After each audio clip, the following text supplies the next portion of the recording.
तो आदाब, नमस्कार, गुड इवनिंग, सत श्री अकाल। एक बार फिर आप तमाम लोगों का स्वागत है क्राइम तक की कहानी के इस एपिसोड में। उम्मीद है पूरी फैमिली अच्छी होगी, अपना और अपनों का ख्याल रख रही होगी। बात 22 मई 2019 की है। आगरा जयपुर हाईवे के करीब एक शख्स गुजर रहा था। अचानक वो देखता है कि एक लड़की बदहवास सड़क पर दौड़ रही है। दौड़ क्या रही है, बल्कि लंगड़ा कर चल रही है। जिस चीज़ ने उसको उसकी तरफ खींचा वो ये था कि उस लड़की के जिस्म पर कोई भी कपड़ा नहीं था। वो करा रही थी, मदद के लिए गिड़गिड़ा रही थी। वो शख्स फौरन अपने मोबाइल से पुलिस को फ़ोन करता है। थोड़ी देर में पुलिस की टीम मौके पर पहुंचती है। जब पुलिस पहुंचती है, लड़की लगभग नीम बेहोशी की हालत में थी। फौरन पुलिस की टीम अपनी जिप्सी से कुछ चादर निकालती है, उस लड़की के जिस्म पर डालती है, उसे ढकती है। कई जगह खून गिर रहा था। उसके बाद वो लेकर फौरन उसे अस्पताल पहुंचती है। अस्पताल जाने के बाद अब डॉक्टर उसका इलाज करते हैं। वो पाते हैं कि उसके प्राइवेट पार्ट्स में एलईडी बल्ब के कुछ टुकड़े हैं, सिरिंज है और जिस्म पर कई जगह चोट के निशान। लेकिन थोड़ी देर के बाद अब लड़की थोड़ी होश में रहती है, ठीक ठाक है, खतरे से बाहर है। पुलिस उससे पूछताछ करती है। तब पुलिस बताती है कि असल में फरवरी 2019 में एक शख्स से उसकी मुलाकात हुई थी और वो जयपुर में ही एक गर्ल्स हॉस्टल में रहा करती थी और एक प्राइवेट कंपनी में जॉब करती थी। फरवरी 2019 में एक शख्स से मुलाकात हुई। वो शख्स लोगों की मदद किया करता था और ख़ुद को ह्यूमन राइट्स के किसी ऑर्गेनाइजेशन के साथ जुड़ा हुआ बताया था। तो वो उसकी दोस्ती हो गई। इसी दौरान उसने किसी गरीब शख्स की मदद के लिए उससे 45,000 रुपये मांगे। लड़की को लगा कि ये नेक इंसान है, दूसरों की मदद करता, दूसरों की भलाई के बारे में सोचता। उसने उसे पैसे दे दिए। लेकिन कुछ वक्त बीता। अब उस लड़की ने अपने पैसे मांगे, उसने दिए नहीं। उसने कई बार उसको फ़ोन किया, फिर उसने फ़ोन ही उठाना बंद कर दिया। चूँकि उस लड़के से दोस्ती थी, उसका घर वो जानती थी, कई बार उसके घर भी गई, पर वो हमेशा टालता रहा। उसने कहा 22 मई 2019 की रात मैंने ओला राइड किया बाइक से और उसके घर पहुंची रात करीब 9:10 पर। घर पहुंची तो उसके बाद अचानक मेरे सर पर किसी ने ज़ोर से पीछे से हमला किया और उसके बाद मुझे कुछ याद नहीं। जब आँख खुली तो मैंने पाया कि मैं कमरे में हूँ और उस कमरे में 3 लोग हैं। वो मेरे जिस्म पर सिगरेट से दाग रहे हैं, मुझे टॉर्चर कर रहे हैं, मेरे साथ गैंग रेप किया। और फिर इन तकलीफ़ों को सहते सहते आखिरकार मैं बेहोश हो गई। फिर जब दोबारा आँख खुली तो मैंने पाया कि मैं किसी सड़क किनारे झाड़ी में पड़ी हूँ। मुझे होश आया तो मैं बड़ी मुश्किल से झाड़ियों से ऊपर चढ़ते हुए हाईवे पर रोड पर पहुंची। कई गाड़ियों को रुकने का इशारा किया, लेकिन किसी ने भी मेरी मदद नहीं की। वो लोग आते, मुझे देखते और चले जाते। फिर थोड़ी देर में एक भला इंसान मिला, उसने मेरी हालत देखी, पुलिस को फ़ोन किया और आप लोग आ गए। अब इस लड़की का बयान और निर्भया केस के बाद इस तरह की चीज़ें जब आती हैं तो किसी भी स्टेट या डिस्ट्रिक्ट की पुलिस फौरन अलर्ट हो जाती है, क्योंकि यहाँ गैंगरेप का मामला, ऊपर से लड़की के साथ जो वहशीपन, जो जंगलीपन, तो पुलिस फौरन उस लड़की का बयान दर्ज करती है, उसका मेडिकल कराती है और उस लड़की ने जो जो जगह बताया वहाँ पे पुलिस की टीम पहुँचती है। तमाम सीसीटीवी कैमरे को खंगाला जाता है। वो लड़की कहती है कि कमरे में 3 लोग थे, लेकिन 2 और लोगों के भी वो नाम लेती है। उनमें से एक डॉक्टर और एक राजस्थान पुलिस का कांस्टेबल। तो कुल 5 नाम वो लेती है। पुलिस सब धरपकड़ शुरू करती है। 5 में से 3 लोग अरेस्ट हो जाते हैं। जब कांस्टेबल को पुलिस पकड़ने जाती है तो पता चलता है कि कांस्टेबल ऑलरेडी जेल में है और जेल में एक रेप के केस में है। और वो रेप का केस किसी और ने नहीं, बस इसी गैंग रेप की विक्टिम ने कुछ वक्त पहले उस पर लगाया था और इसीलिए वो जेल में पकड़ा हुआ है पुलिस ने।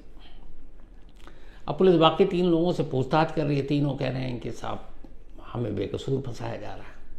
लेकिन पुलिस अब उनके मोबाइल, उनके कॉल डिटेल, जो सीसीटीवी फुटेज है, वो सारी चीज़ें खंगाल रही है। जांच आगे बढ़ रही है। इधर प्रेशर भी है, मीडिया में खबर भी आ गई है एक और विभत्स गैंग रेप, और लगातार फ्रंट पेज पे, हेडलाइन पे ये खबर चल रही है।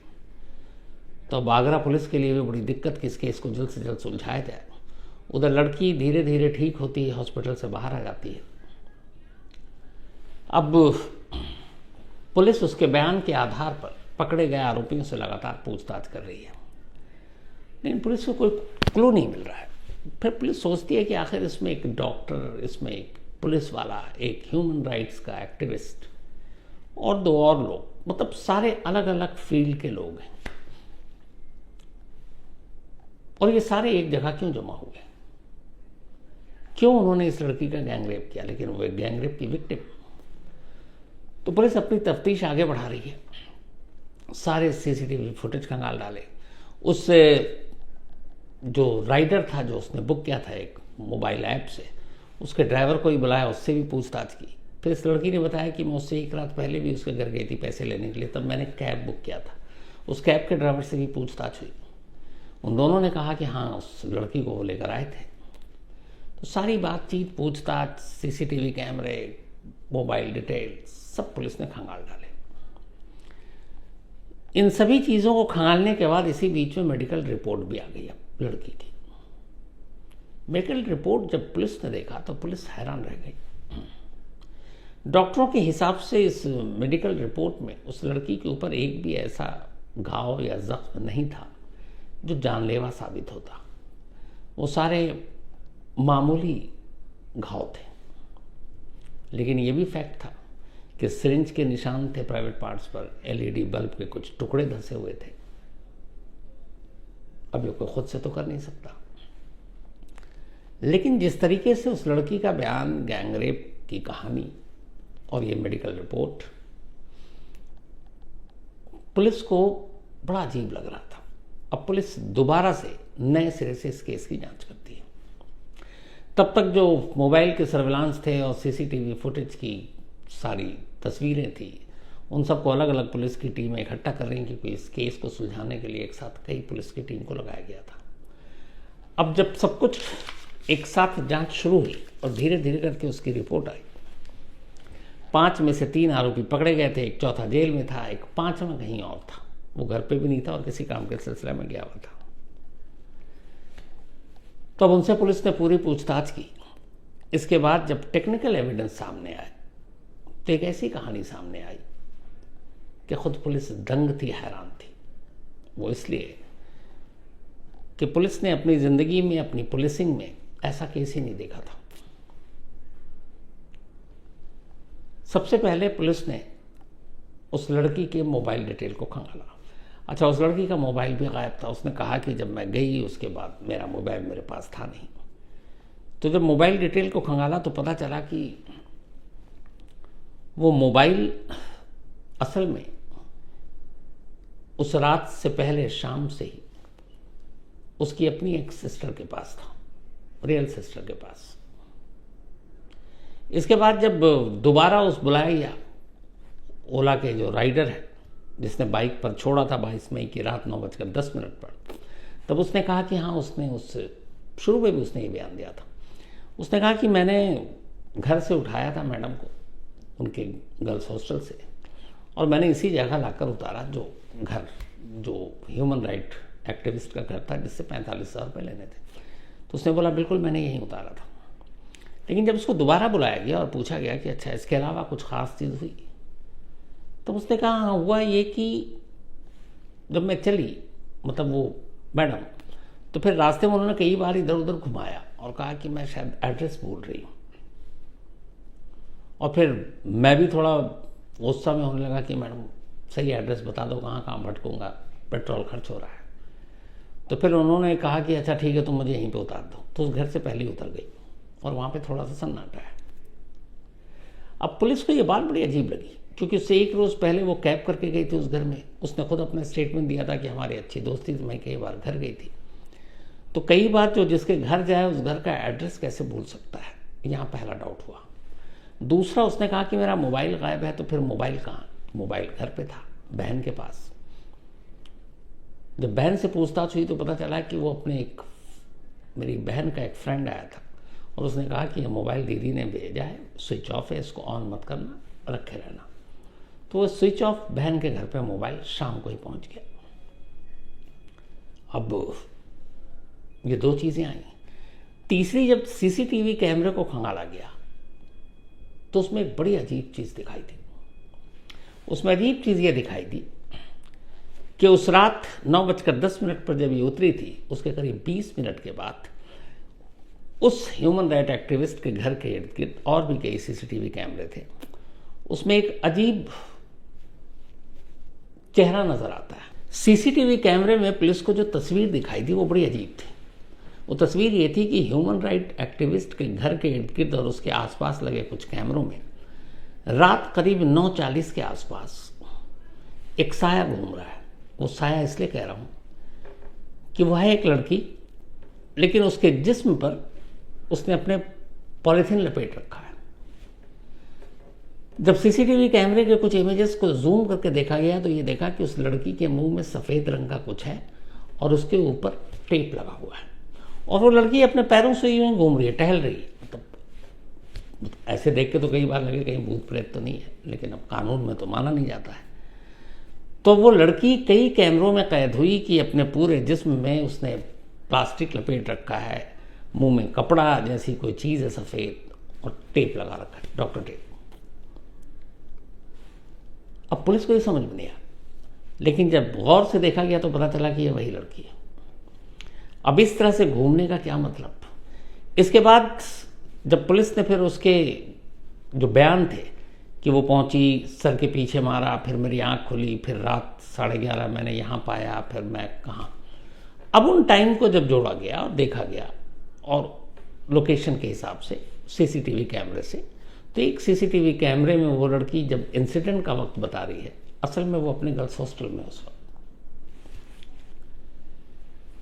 इसके बाद अब जो उसने 5 नाम बताए, जिसमें से 3 तो अरेस्ट हो गए, एक ऑलरेडी जेल में था, 5वां कहीं गया हुआ था।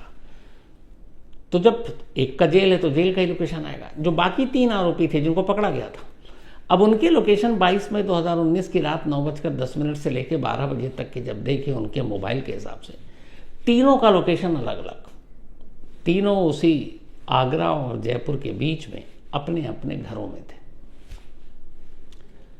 अब एक भी कड़ी या एक भी चीज़ नहीं मिल रही है। तो फिर पुलिस के दिमाग में ये भी खटक रहा है कि इस लड़की के जिस्म पर जख्म कैसे, बाकी जगह छोड़िए, प्राइवेट पार्ट्स तक में अगर एलईडी बल्ब के टुकड़े हैं, सिरिंज है, तो ये कैसे? लेकिन दूसरी तरफ सबूत चीख कर कह रहे हैं कि जिन जिन का इसने नाम लिया वो सब उस वक्त मौका वारदात पर नहीं है, सब वहां से बहुत दूरी पर है। अब पुलिस ने सारे कैरेक्टर की अलग से जांच करनी शुरू की और फिर उनसे पूछा कहाँ गई। एक टीम गई जयपुर में उस कांस्टेबल से मिली जो ऑलरेडी उसी लड़की के इल्ज़ाम पर रेप के मामले में जेल में बंद था। उसने पूछा भाई आप बताओ। तो उसने कहा इस लड़की से मेरी मुलाकात 2017 में हुई थी, हमारी दोस्ती भी हुई। फिर वो मुझ पर शादी के लिए दबाव डालने लगी। मैंने कहा अभी मुझे शादी करना नहीं, मुझे अभी करियर बनाना है। फिर उसने मुझे धमकाना शुरू किया। इसके बाद एक रोज़ अचानक जब मैं धमकी से भी नहीं डरा तो उसने मेरे खिलाफ रेप का इल्ज़ाम लगा दिया। जब रेप का इल्ज़ाम लगाया तो उस वक्त जो इल्ज़ाम था उसमें इतना दम नहीं था। मैं कोर्ट पहुंचा और कोर्ट से मुझे बेल भी मिल चुकी थी, तो मैं ज़्यादा अरेस्ट भी नहीं हुआ और उसके बाद से अब अपना मुकदमा चल रहा है। और अब जब उसने ये लगाया तब तो मैं ऑलरेडी जेल में हूँ। अच्छा, हालांकि लड़की ने यह भी कहा था कि कांस्टेबल उस वक्त वहाँ नहीं था, 3 लोगों का था, लेकिन उसका यह था कि इन तीनों ने कांस्टेबल के इशारे पर ही उसके साथ गैंगरेप किया है। अब बाकी जो 3 थे उनमें से एक डॉक्टर साहब थे। अब उन डॉक्टर साहब से पूछा गया भाई आप बताओ। डॉक्टर साहब ने कहा कि असल में 2018 में ये लड़की बीमार पड़ी और हॉस्पिटल आई। इत्तेफाक से उसी हॉस्पिटल में मेरी ड्यूटी थी, मैंने उसका इलाज किया। इसी इलाज के दौरान मेडिसिन और क्या कुछ पूछने के लिए हर डॉक्टर पेशेंट को नंबर देता, मैंने अपना नंबर दिया। वो हॉस्पिटल से डिस्चार्ज हो गई, लेकिन उसके बावजूद वो मुझे कॉल करने लगी। शुरू में मैंने उठाया, फिर मुझे लगा कि ये कुछ ऊट पटांग बातें कर रही है, तो मैंने इग्नोर करना शुरू किया। एक रोज़ वो घर पहुंच गई और उसने मेरे पेरेंट्स को धमकाया कि अगर तुम फ़ोन नहीं उठाओगे तो मैं तुम पर रेप का इल्ज़ाम लगा दूंगी, तुम्हारा करियर तबाह कर दूंगी। तो बोला मैंने पुलिस में जाकर कंप्लेंट कर दी। अब जब पुलिस में कंप्लेंट की तो उसने कहा उस लड़की ने भी पुलिस के कंप्लेंट कर दी कि इसने मेरा रेप किया है। तो जब इस तरह के कैरेक्टर और उनकी कहानियां सामने आई और इधर जो सारे सबूत आ रहे हैं, सीसीटीवी कैमरे, मोबाइल के लोकेशन, वो सारी चीज़ें कुछ अलग कहानी बता रही हैं। फिर पुलिस ने उस लड़की को बिठाकर पूछताछ की और कहा देखो मेडिकल में कहीं से भी गैंगरेप तुम्हारे साथ हुआ है इसकी रिपोर्ट नहीं है। तुम्हारे जो जिस्म पर जख्म है वो ऐसा है कि जख्म तो है लेकिन बनावटी है, अपने हाथों से किए गए जख्म है। इतना संभाल कर कि जख्म भी हो और गहरा भी ना हो, जख्म भी हो जानलेवा भी ना हो। तो जब उससे सारी चीज़ें पूछताछ हुई तब फिर लड़की ने कबूल किया। उसने कहा असल में उस कांस्टेबल के खिलाफ मैंने जब रेप का मुकदमा दर्ज किया था तो वो मुकदमा इतना ज़्यादा सॉलिड नहीं हो पाया और वो बाहर आ गया और मैं तब से उससे बदला लेना चाहती थी। इस दौरान में कई लोगों से मैंने मदद मांगी कि उस कांस्टेबल से हिसाब किताब करना है, पर किसी ने मदद नहीं की। तो उस कांस्टेबल को फंसाने के लिए फिर मैंने कहा कि पिछले रेप का मामला तो झूठा जो था उसमें तो कुछ हुआ नहीं, तो क्यों ना मैं गैंगरेप वाला एंगल इस्तेमाल करूं। और 2012 दिल्ली निर्भया के बाद मैंने देखा कि इसमें पुलिस, मीडिया, पब्लिक बहुत ज़्यादा गुस्से में आ जाती है, दबाव भी पड़ता है पुलिस को। तो उसने कहा कि अगर ऐसा करती हैं तो फिर तो वो बच नहीं पाएगा। बट उसको करने के लिए मुझे ये भी था कि अपने आप को घायल और बहुत ज़्यादा हैवानियत और दरिंदगी भी दिखानी थी, मेरे साथ हुई है। तो इसीलिए मैंने ये सब प्लान किया। मैं 3 दिन तक गई घर के बाहर रैकी की, और ये जो मुझे मिला ह्यूमन राइट एक्टिविस्ट, इसने कोई पैसे वैसे मुझसे नहीं लिए थे, लेकिन उसके ज़रिए मुझे कांस्टेबल तक पहुंचना था और उसके ज़रिए डॉक्टर तक पहुंचना था। और उसमें से एक बंदा और ऐसा था, पुलिस ने कहा उससे तुम्हारा क्या लेना देना। उसने कहा मुझे डाउट था कि ये कांस्टेबल तक मेरी बातें पहुंचाता है, इसलिए मैंने उसका भी नाम डाल दिया। तो उसने कुल 5 नाम डाले। फिर उसने कहा कि मैंने बाइक बुक की, घर तक गई, उसके घर के बाहर घूमी सिर्फ इसलिए ताकि वो ओला का जो बाइक वाला है वो गवाही दे सके कि मैं गर्ल्स हॉस्टल से यहाँ तक आई थी। तो वो लोकेशन कंफर्म करने के लिए मैं यहाँ तक आई। मोबाइल के मेरे लोकेशन से पता चल जाता कि मैं इस घर के बाद कहाँ गई हूँ, तो मैं पकड़ी जाती, इसलिए मैंने मोबाइल स्विच ऑफ करके अपने एक फ्रेंड को देकर अपनी बहन के पास भेज दिया, क्योंकि आजकल मोबाइल से लोकेशन पता चलता है। फिर उसने कहा मैंने 2-3 चक्कर काटे, टाइम पास किया। अच्छा, बाइक के साथ बाइक को तो वहाँ उतार दिया, अब क्योंकि आगे जाना था तो फिर पकड़ी जाती। उसके बाद मैं वहाँ से पैदल निकली, इधर उधर थोड़ा टाइम वेस्ट किया, फिर मैं घर लौट आई। घर आने के बाद फिर मैं अपने आप को मैंने थोड़ा सा ज़ख्मी किया, उसके बाद फिर निकली। फिर उसके बाद अपने शरीर पे प्लास्टिक और ये सारे लपेटा, मुंह में कपड़े डाले, टेप लगाया और हाईवे किनारे पहुंचकर एक झाड़ी के नीचे गिर गई और सारे अपने जो ज़ख्म थे वो मैंने उसी तरीके से किए। मुझे पता था कि इससे कुछ होगा, लेकिन अफसोस सब उल्टा पड़ गया।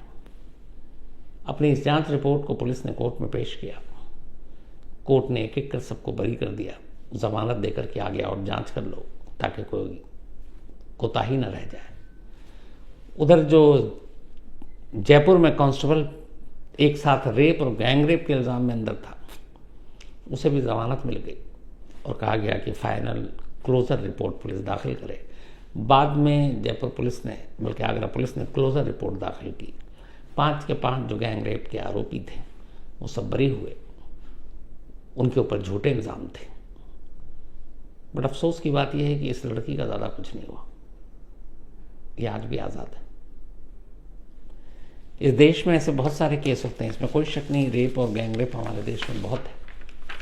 लेकिन एक दूसरा पहलू ये भी है कि ऐसे केसेस भी बहुत हैं जिसमें झूठे रेप और गैंगरेप के केसेस दर्ज कराए जाते हैं और सामने वाला वो अपने आप को बेगुनाह साबित करने के लिए अदालतों के चक्कर ही काटता रहता है। उन्हीं में से एक कहानी ये थी। लेकिन ये कहानी डिफरेंट इसलिए थी क्योंकि पुलिस को भी अंदाज़ा नहीं था कि किसी को फंसाने के लिए कोई इस हद तक जा सकता है कि अपने आप को भी जख्मी कर ले। तो ये थी आज की कहानी। कहानी ख़त्म करूं, सिलसिला शुरू करूं उससे पहले कल एक तो संडे है और इंडिया पाकिस्तान चैंपियंस ट्रॉफी, कोई भी ट्रॉफी हो, कोई भी कप हो, इंडिया पाकिस्तान क्रिकेट मैच अपने आप में इससे बड़ा कुछ होता नहीं है। संडे का दिन दोपहर का वक्त 2:30 बजे से शुरू होगा, तो आप सब मैच देखिए और मैं भी मैच ही देखूंगा और कुछ नहीं करूंगा। और बस ये है कि भाई हमेशा की तरह इंडिया शानदार जीत दर्ज करे तो फिर रात को अच्छा खाना खाएं, खुशी में। तो यही दुआ है कल का मैच जीते और हम सीधे चैंपियंस ट्रॉफी के फिर सेमीफाइनल में पहुंच जाएंगे। उसके बाद कोई रास्ता बचेगा नहीं, और शायद कल का मैच हारते ही पाकिस्तान चैंपियन ट्रॉफी से बाहर भी हो जाएगा, जबकि ये होस्ट नेशन है। लंबे वक्त के बाद आईसीसी का कोई टूर्नामेंट पाकिस्तान में दिया गया है। तो दोनों है, कल हमारे जीतते हम सेमीफाइनल और पाकिस्तान के हारते पाकिस्तान चैंपियन ट्रॉफी से बाहर। बेस्ट स्टेज, इससे बेहतर क्या होगा। तो कल का इंतजार, और बाकी रात को मौका मिले तो 11 बजे आज तक पर क्राइम कहानियां विद शम्स देखिएगा। और वैसे अब आपसे मुलाकात होगी मंडे को, जब इंडिया मैच जीत चुकी होगी, तो उस दिन जीत हम लोग शेयर करेंगे। मंडे को किसी नई कहानी के साथ भी मिलेंगे। तो लेकिन चलते चलते वही, आज कश्मीरे सोनी इनका जन्मदिन है, तो हैप्पी बर्थडे कश्मीरे। और ये माधुरी एंड किशन सोनी जी की बिटिया हैं। साथ ही आज कोमल ग्रेवाल जी की मम्मी का जन्मदिन है, और इन्होंने मम्मी का नाम लिखा नहीं, कोई बात नहीं। तो कोमल ग्रेवाल जी, पूरी क्राइम तक फैमिली की तरफ से मम्मी को हैप्पी बर्थडे। वो हमेशा अच्छी रहें, खुश रहें, ऊपर वाला उन्हें लंबी उम्र दे, सेहत दे, यही दुआ है। And happy birthday Saanvi and Saransh, ये दोनों जुड़े हुए हैं, ट्विंस हैं, कितना अच्छा लगता है। और इन दोनों का जन्मदिन है, अब ट्विंस हैं तो एक ही दिन होगा। तो हैप्पी बर्थडे सानवी एंड सारांश, हमेशा अच्छे रहो, खुश रहो। और ये भेजा है आकाश शर्मा जी ने। साथ ही Aaradhya, thank you so much Aaradhya. आपके अलावा भी कई लोगों ने मुझसे कहा है कि पता नहीं, हालांकि मुझे आज तक समझ में नहीं आया कि मेरी शक्ल संजीव कुमार से मिलती है, बल्कि इन्होंने आराध्या ने ये भी कह दिया कि आपकी कई बार आवाज़ भी मिलती है। पहले मैं खुद पे आजमा के देखूंगा घर पे कि आवाज़ मिलती है कि नहीं, फिर डायलॉग सुनाऊंगा आपको। एंड अपने पापा को भी मेरा थैंक यू बोलिएगा। एंड खुश रहें आप, and all the best for your NEET exam. और कल यानी संडे को हमारे संकल्प श्रीवास्तव भाई का भी बर्थडे है। ब्लैक एंड वाइट की टीम के हैं, पहले भी आपको बताया था, बहुत ही होनहार, शरीफ, सज्जन। तो संकल्प भाई happy birthday, enjoy your day. और कल बर्थडे है, इंडिया पाकिस्तान का मैच है, तो डबल सेलिब्रेशन। और मंडे जब आप आएंगे ऑफिस, तब आपसे कुछ खा पी लिया जाएगा। वंस अगेन हैप्पी बर्थडे संकल्प भाई। और इसके साथ ही आज हमारी क्राइम तक के जो एडिटर, जो सारे चीज़ें एडिट करते हैं, आप तक पहुंचाते हैं, राजेश अग्रवाल साहब। राजेश और वंदना जी, वंदना भाभी, इन दोनों की एनिवर्सरी है। तो वंदना भाभी और राजेश भाई, हैप्पी एनिवर्सरी। आप दोनों हमेशा अच्छे रहें, खुश रहें। और ये राजेश भाई वैसे अकेले कुंभ में निकल गए थे, शायद भाभी को लेकर भी नहीं गए, पता नहीं उन्होंने कैसे जाने दिया अकेले। लेकिन हैप्पी एनिवर्सरी। और कल शिकारपुरी की भी एनिवर्सरी थी, भूल गया, वो शर्मा रहा था, मुझे बाद में बता रहा है। ये भी होता ना कि कुछ खिलाना पड़े, कई बार तो शक होता है कितनी बार उसकी एनिवर्सरी होती है। तो अपने शिकारपुरी की भी एनिवर्सरी थी कल, बताया नहीं उसने, मैंने पूछा तो बस हंस रहा था, शायद शर्मा रहा था, या ये भी हो सकता है कई बार साल में एनिवर्सरी बनाता हो वो। बट कोई बात नहीं, शिकारपुरी हैप्पी एनिवर्सरी, भाभी हैप्पी एनिवर्सरी। आप दोनों हमेशा अच्छे रहें, खुश रहें और एंजॉय करें लाइफ को, यही दुआ है। तो अब आपसे मुलाकात होगी मंडे को किसी नई कहानी के साथ। तब तक अपना और अपनों का ख्याल रखिएगा। Thank you very much.